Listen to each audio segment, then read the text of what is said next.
Ya tentu ini yang menjadi apa namanya perhatian dari warga Banten yang tadinya katakanlah solid 100% gitu. Jadi solid Mhm, 90% gitu karena ada satu Golkar yang berbalik arah ya mhm, ketika di tanggal 26 mengusung Andra Soni dan Dimyati, tahu-tahu tanggal 27-nya mengusung Airin.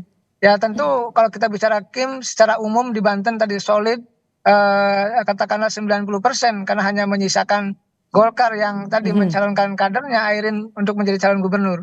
Tentu ini menjadi pertandingan atau kompetisi yang menarik ya ketika Pak Andra Soni dan Pak Dimyati dari koalisi gemuk ya koalisi super, koalisi apa nama gemoy melawan Airin yang dari Golkar dan PDIP. Tentu akan terjadi pertarungan yang menurut hemat saya yang seru ya karena sama-sama mereka punya kualitas, sama-sama punya kapasitas, sama-sama punya kekurangan dan mhm, punya kelebihan. Oleh karena itu ya tergantung kepada warga Banten untuk memilih siapa yang mhm. disukai oleh mereka, siapa yang terbaik di antara mereka. Karena sejatinya kompetisi pilkada di Banten adalah cerminan dari apa namanya kepentingan publik, kepentingan rakyat. Ketika rakyat itu adalah suka gitu ya kepada kandidat tertentu di antara katakan kedua pasangan itu, maka ya tentu akan memilih mencoblos kepada yang disukainya itu. Tetapi memang ada waktu 3 bulan ya dari katakan Mhm. semenjak didaftarkan untuk bisa melakukan sosialisasi. Walaupun memang bentuknya belum kampanye resmi ya, karena kalau kampanye tentu sudah ada jadwalnya, sudah ada tahapannya, tetapi ya pasti mereka sudah akan mensosialisasikan pasangan-pasangan tersebut dengan tentu dengan wacana-wacana, dengan ide-ide yang kita tunggu gitu. Jangan sampai Mhm, nanti tidak ada wacana yang diperdebatkan, mhm, tidak ada wacana yang didiskusikan, tidak ada ide-ide yang dihasilkan.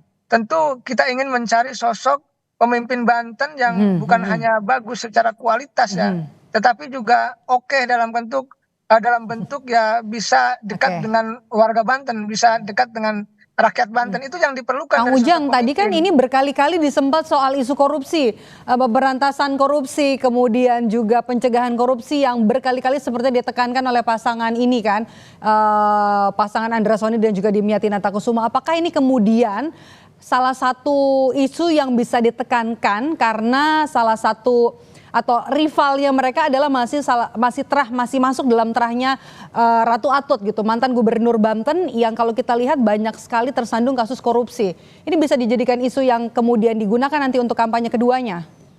Ya, saya meyakini itu celah ya, celah kekurangan Mhm, yang dimiliki oleh Airin gitu, di mana terkait dengan dinasti politik yang banyak kasus-kasus korupsi yang pernah menerpa kepada mereka gitu, terutama pada Ratu Atut gitu. Oleh karena itu, itulah sebenarnya celah yang bisa didorong untuk bisa tadi dikatakan tanda petik ya dimainkan oleh kubu Andra Soni dan Dimyati dan dalam konteks itu sah-sah saja ya karena bagaimanapun korupsi di Indonesia ini kan luar biasa masif ya luar biasa besar menjadi kejahatan yang luar biasa kita harus peduli dalam konteks itu ya termasuk di Banten ya siapapun yang korupsi dari keluarga manapun gitu ya dari mhm. kandidat manapun sejatinya harus menjadi perhatian dan fokus utama dan apa yang dilakukan yang disampaikan oleh pasangan Andra Soni dan Dimyati menurut saya sesuatu yang melihat peluang, melihat ruang,